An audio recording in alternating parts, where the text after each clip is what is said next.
All right, what's up? Welcome to the Gossip Intellectual Podcast with me, Royce, talking about sports, entertainment, politics. I'm doing okay today. I was just reading about anger, and that seems to be the tone in the world right now. In my life, everybody's a little angry, right? And it was saying anger is best used like when it's used for good purposes, like nonprofits and helping people and solving problems or acknowledging problems, and people that start organizations that help the least supported. So I just want to start out saying that's where we need to put our anger.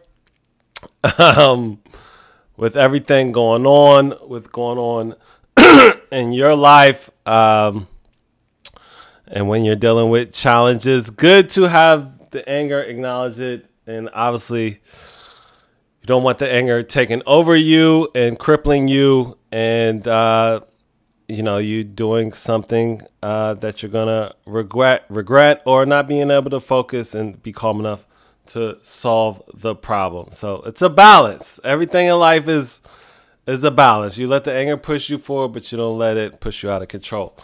Outside of that, I'm doing okay, man. Very healthy. Despite my challenges with unemployment, overall, I'm still doing pretty good, and dealing with that on a day-to-day. It is draining, right? The unemployment journey is draining. It's a little heavy on you, and every day you gotta do the best as you can with what you got. Listen, you're not gonna be 100% every day. Every day you're not gonna feel great. It's not gonna be perfect, but you gotta keep stepping forward and making progress, and it will get better, right? I was just thinking about, I was like, the good thing about this is now, I have all this life experience, and we've been in challenging situations before, but this time you have so many different ways to pull from those experiences and deal with whatever you're dealing with, right? That's the disadvantage of being younger. Everything is so new and it seems big, and then the older you get, you're like, that wasn't really that big of a problem. But you didn't know because you were younger. So sometimes when I'm watching like the young streamers, I'm always like, that's not that big of a problem. But they don't know. They're young. But been enjoying online, watching the streamers, still laughing a lot. I think that keeps you healthy. I think that keeps you young. I don't know. I'm lucky with genetics. I don't know why it is. I have the physical luck that I have, but it's working. Been scrolling a lot. I've been going for walks too, and while I'm scrolling, I've been scrolling and walking at the same time, but try not to scroll as much, using my phone as an escape, and loving the girls online. The girls love being pretty online. I love looking at the girls online. I was like, you know what? Nobody would know how much I love girls if they didn't. People don't know. But I was like, the only way you would know is if you had a way of watching me 24/7. But I don't really talk about it or expose it that much. Like sometimes you could like watch somebody in the way they talk to be like, he's obsessed with women. But with me, I don't think you can tell as much, but privately. So yeah, I've been getting seduced privately, in a good way, not in a nasty way. And it's just, oh, that was a cute little video you did. So that's been fun. I don't know. It's weird because you're escaping and then you're like in this fantasy world with this girl you're watching online, and then boom, back to reality. You're like, you know what? Fuck that. I got these problems. So yeah, it's weird. Still gaining traction online on TikTok. That's been going well. Actually have a decent check coming in compared to my old check. It's still just grocery money, but at least I can say I'm making money off of social media as much time as I spend on it. So yeah, you learn and you grow. It is frustrating. I'm like constantly thinking about the old days when people were just making so much money, probably at the level I was at, or getting so much more exposure. But you know, you got to work in the times that you're in, and I feel like everything's caught up. You know, all the social media platforms, they're more aware now, and they're just not paying. But you can still push through and punch through and still make progress. I did the TMZ thing, so that was cool. Yeah,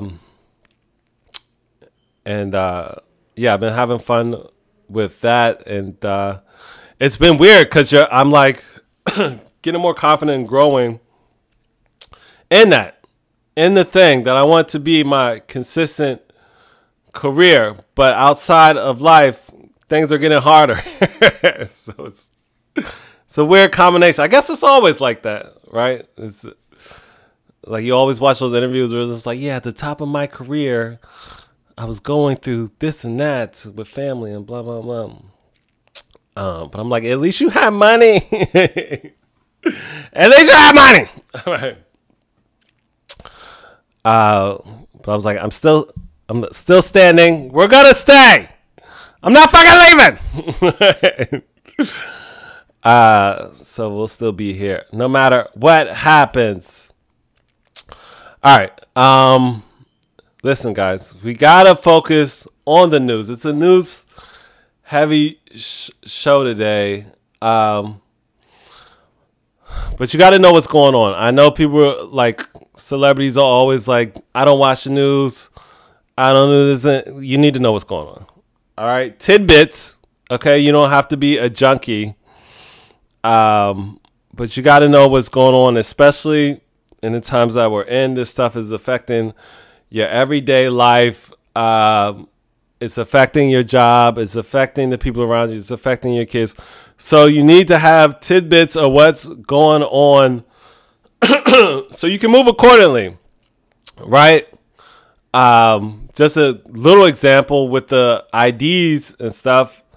And I just happened to bring my passport because I saw on the news that they're cracking down on real IDs, and they didn't accept my ID. You know, if I didn't have my passport, I would have had a whole trip ruined where to see family. So you just need to know what's going on. It could save your life, man. Knowing what's going on. So we have to talk about the unfortunate loss of Charlie Kirk. Okay, we started talking about anger, and there's literally like construction, like they're working on the Eiffel Tower outside my building. But I'm going to focus on what we have to talk about. So the unfortunate, untimely death of Charlie Kirk's all over the news. Okay, if you haven't heard about it, I guess Charlie Kirk was a conservative media personality. He did debates on college campuses, and unfortunately, he was unalived by a gun shooter who they say they've captured today. Tyler Robinson, who was 22 years old. Now, at first, it was a little frustrating for everybody to jump to conclusions, which I felt like acknowledged the dangerous rhetoric that he spoke about, because the first thing that came to Joe Rogan's mind, Nancy Mace's mind, Charlie Sheen's mind was like, oh, somebody murdered this guy for having a different opinion. It was like, well, you don't know why he got murdered. You don't know what it was. And it kind of showed those people's biases in the moment. And I was like, first of all, don't listen to Charlie Sheen about anything. Okay, Charlie Sheen doesn't know how to do anything. Okay, he doesn't know how to keep a career. He don't know how to keep a wife, a girlfriend. He don't know how to do anything. So I don't even know why he was on Joe Rogan. I don't know what he's bringing to the table. Just a Nepo baby that ruined it, made his life a mess. Didn't even have any tragedies in his family, like Hunter Biden. Just a wild kid, just a spoiled wild kid. All right, Joe Rogan, who's completely gone crazy, and I keep saying this, man. Once you get like that 100 million, you just lose touch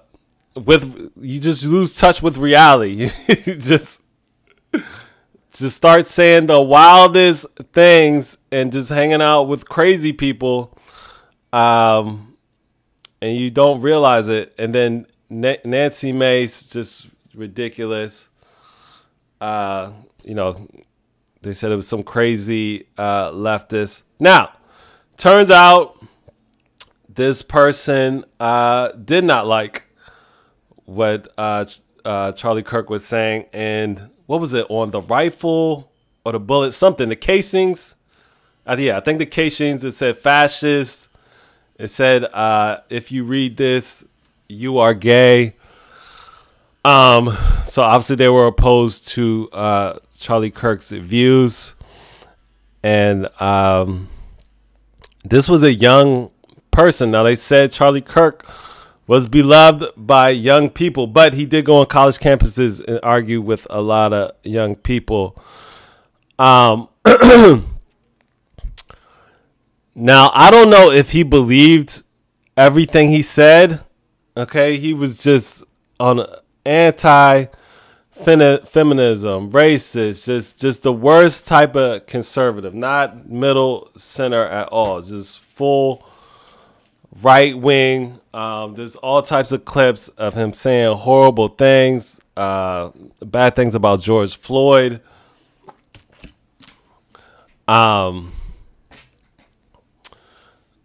So this guy, you know, I don't. He was doing it for the money, in my opinion. To just say those things, to be so harsh, to be so unempathetic, said he didn't believe in empathy, or he was just crazy. He might have been. He did not look normal. I will say that. He had that look in his eye. Nancy Mace has that look too.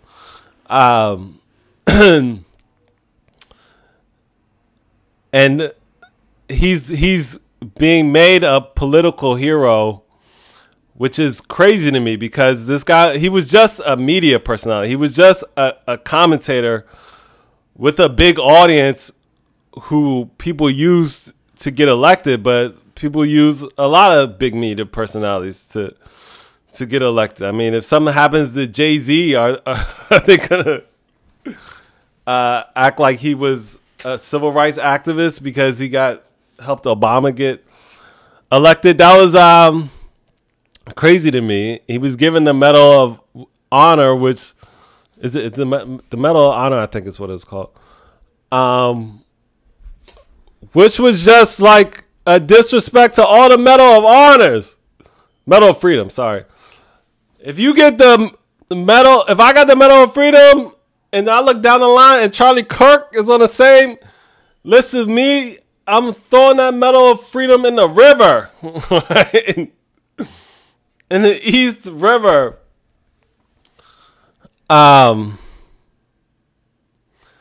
So yeah, I was watching the FBI's press conference today, and they made it political whilst trying to say you should have freedom of speech. It shouldn't be political. So it's just such a contradiction for these people, and they look ridiculous.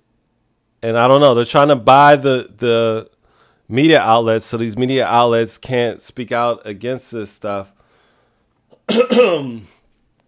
But there again, it's like the same thing with Epstein. It's like you brought it up, and then you get mad at everybody else for bringing it up just because they have a different opinion from you. And it just got out of control. He died talking about,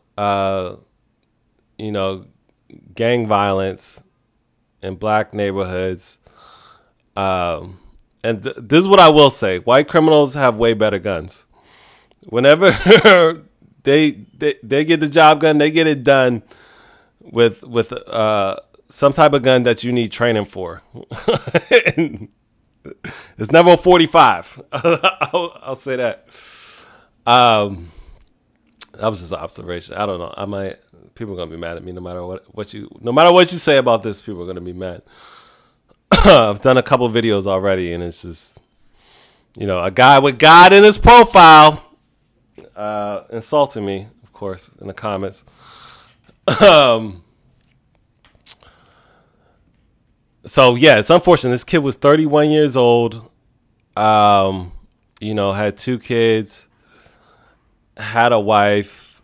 But I am a believer in, what you put out in the world, the words that you say, there's some type of consequences for it. There's been TikTokers, all types of people attacked.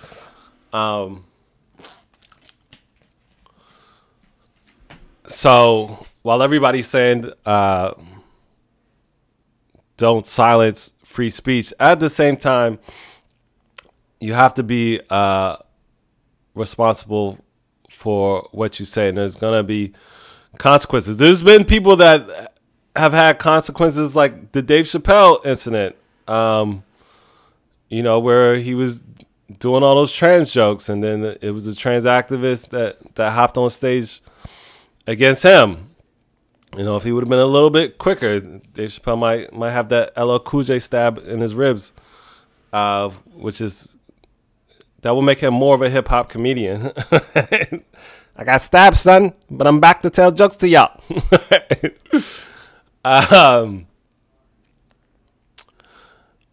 But yeah, words have been, still are, the most powerful thing that can affect people. It can rile up a group of people. So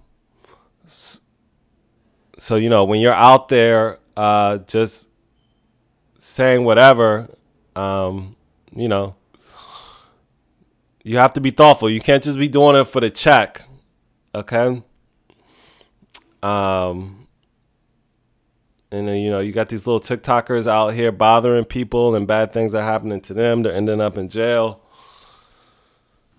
So I think that's the theme, is just, it's real life consequences to things you say and do. And then there was the obvious things of like, yeah, if we had better gun laws, this wouldn't have happened.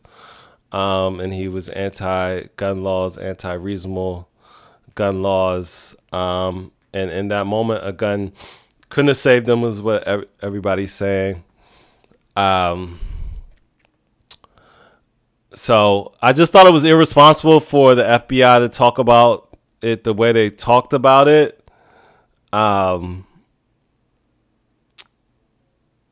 just, it was a better angle they could have taken to a situation with a guy losing his life. And it just, they made it political, which I thought was really, really irresponsible. Trump made it political right away. And it just made things more divided and worse.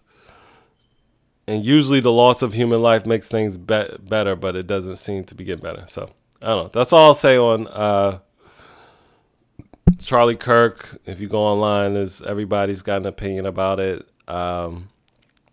So hopefully people are responsible about it. But yeah, I would say he is not a political hero. He was a media personality at the end of the day. And he was on the wrong side of history. And, you know, in the future, when they talk about him, you know, facts, people that study will not talk about him as if he helped or changed the world in a better way. He did not. So, yeah. Okay, so speaking of being responsible with your power, with your words, we're in a tech-run world right now. Tech-run country. I think people are calling it technocracy. And so these are the people changing the world, changing how things work. Okay, AI is taking over, which affects everybody. People are losing their jobs. People are more distracted because of AI. Social media obviously is taking over. They're listening and watching everything you do. Your privacy has been compromised. And it's like 5-6 guys that are doing all this. Okay. And then there's this story of Sam Altman and OpenAI. So he seems to be the leader of the AI thing. And he's getting the most money from the government, if I remember correctly. And he kind of beat Elon Musk out. Elon Musk is trying to steal his guys. I think Elon Musk accused him of stealing some guys from him. And so then there was this guy that spoke out against his company, OpenAI, who said that they were stealing copyrights, stealing people's work to make AI better and grow faster. And it's like, of course. Billionaires always steal. That's what they do. All right. All right. Allegations that OpenAI is stealing primarily refer to claims of copyright infringement and privacy violations through the scraping and use of massive amounts of data to train its artificial intelligent models. So basically, they're training their AI for free. And the only difference between these tech bros and Young Thug is his white collar, dog. Like, they steal, they murder. This guy who spoke out got murdered. Right? And he did an interview with Tucker Carlson. And Tucker Carlson was like, it doesn't seem like a suicide. It was blood everywhere. He ordered DoorDash. Who orders DoorDash before suicide? There's no suicide notes. He didn't have any type of mental health issues. And Sam Altman was just trying to skirt around it as much as he could. So this is big business, and this is them trying to control and run the culture of the world. And there's people dying over this. Okay. The man spoke out. A week later, he was gone. Okay. I think it happened like almost a year ago, because the interview where they interviewed his mother was a year ago. And then he just sat down with Tucker Carlson, I think like a couple of days ago. 7 months ago. Mother of likely murder, OpenAI whistleblower reviews all. All right. So that interview's on YouTube for an hour long. Sorry, guys. I couldn't watch that before I broke everything down. But that just goes to show you how important this AI is to these people, how much money they realize they're going to make, how much power and control they're going to have, and how serious they're taking it. And on top of that, they had a tech dinner. Okay? All your favorite billionaires were there. All right? Bill Gates, Mark Zuckerberg, Tim Cook, the Indian dude that's always talking trash about billionaires. He was there. And they literally have a video of them all kissing Trump's ass, talking about how great he is. how thankful they are for him. What? I mean, these guys, they obviously have to work with the president, especially they need him. But it's one thing to work with the person, and it's another thing to get on camera and kiss his ass, kiss the ring, kiss the knee. And you know Trump loved the smile on his face was bigger than the Joker's, dog. Then I found out that the ICE planes that they're using to deport people are owned by Bill Gates. So he's making money off of that. So don't ever trust a billionaire. Don't ever trust a billionaire. All right, let me see. I'm trying to see if I can get all the names for y'all. If not,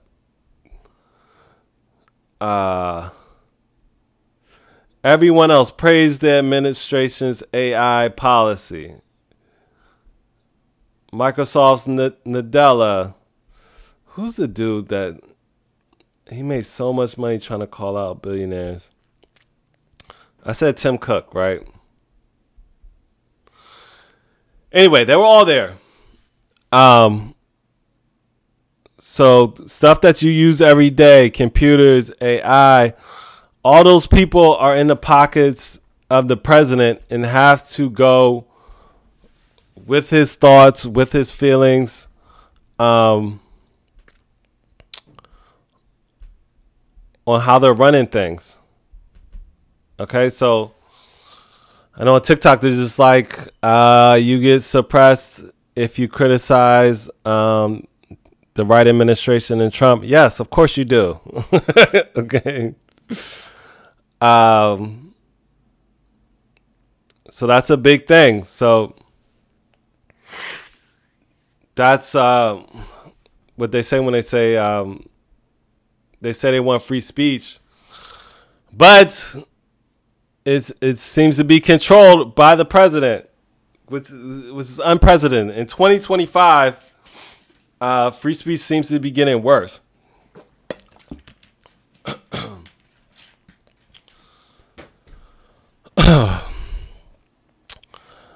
So it's just funny to see the most powerful men in the world bending the knee to Trump. The billionaires, I don't know, the billionaires butt kissing dinner. What did they eat? Skin off of Trump's ass. That's what they ate for dinner. So all your media, everything you consume, everything you buy, tech-wise, has Trump's little fingers in it. Okay, and the other crazy billionaire story I saw was Peter Thiel is into this transhumanism thing, which is basically trying to prolong your life through, biological tech, science, or whatever.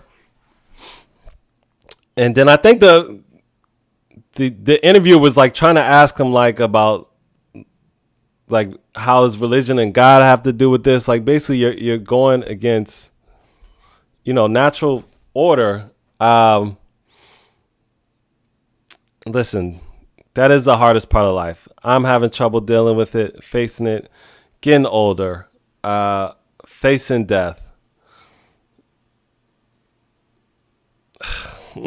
But to be playing with your natural body, I guess is a philosophical thing like that. I saw, it's like this Asian singer. He's trying to live forever, and it's just like I hate talking about it, but you can't live forever, right? And it's not natural. It's not normal. We all got an expiration date. And I read in a book one time, that's what makes life worth living for, is knowing that one day, it's going to end.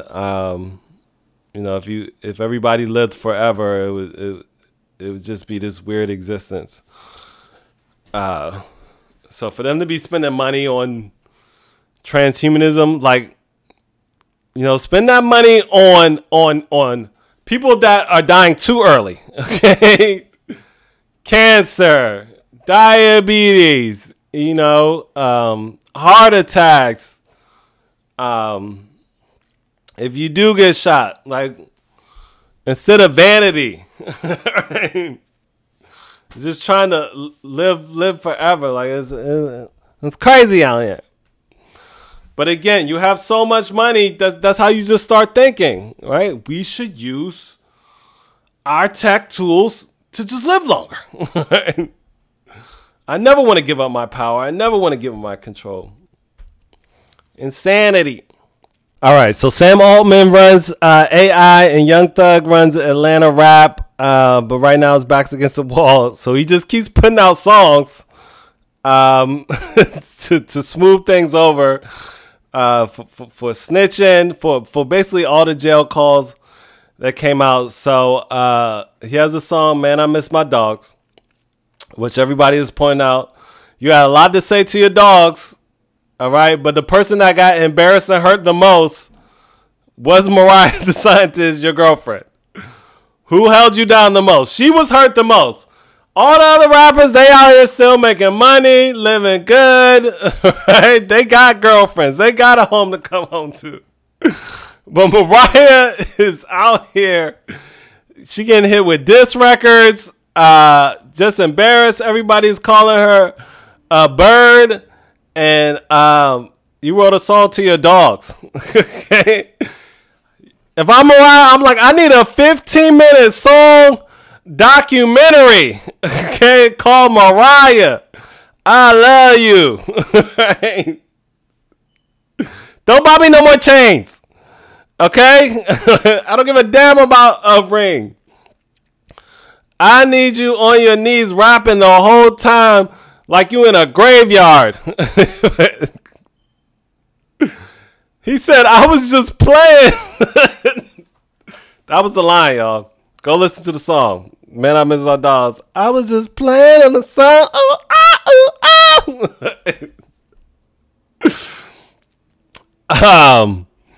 He obviously does miss his dogs. Okay? He told Drake he had manners. Okay? Do you have manners for Mariah? Wham, please pick up the phone. Everybody talks about how he loves Wham. And we're just like, you need to get Gunna back. Okay, Gunna got the slaps, and you talking about Wham. You wham about Wham. I thought the song was mid. Actually, the second time I just listened to it, it's a little better than the first one. It's so dramatic. You are a pillow talker. And the song is like, I don't usually pillow talk. I don't pillow talk. Yes, you do. You're a dramatic, emotional man. Okay? We all know thugs are the most emotional. Okay? The reason is because nobody hugged you. Okay? You really need a hug. You're extra angry just because somebody looked at you the wrong way. So yeah, he had a 7-minute song out. A lot of people were just like, this song is ass, it's mid, and it's just him begging for his friends back, pretty much. So 21 Savage liked the song, Drake liked the song, so it works.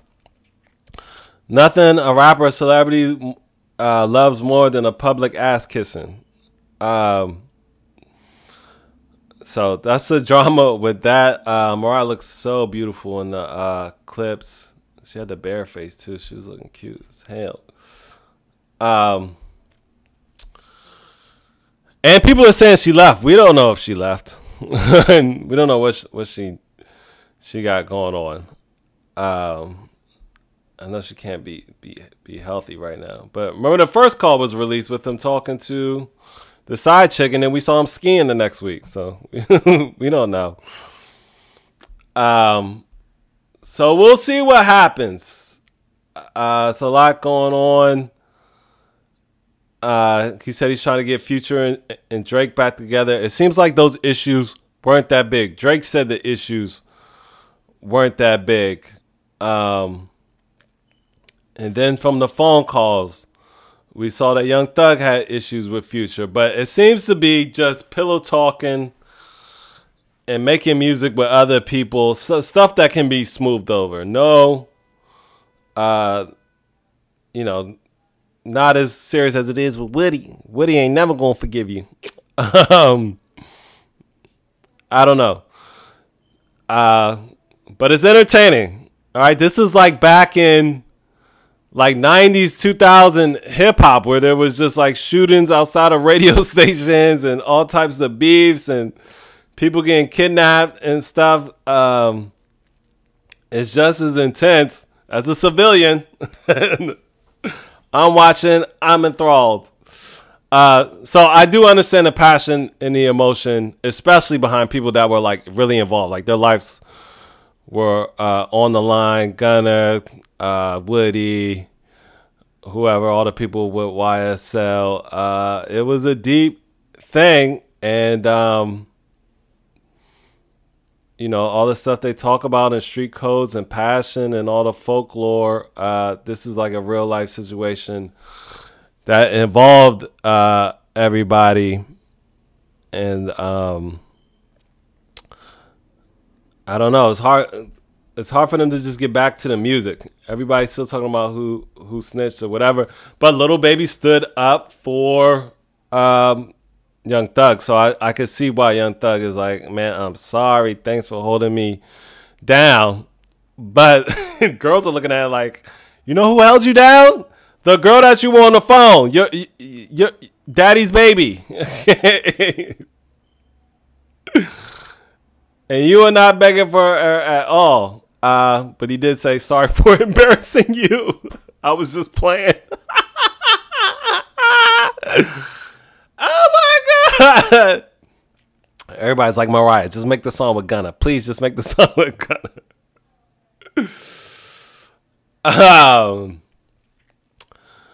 So yeah. I don't know. Like, are these songs doing well? When I look at the comments, people are just like, earmuffs.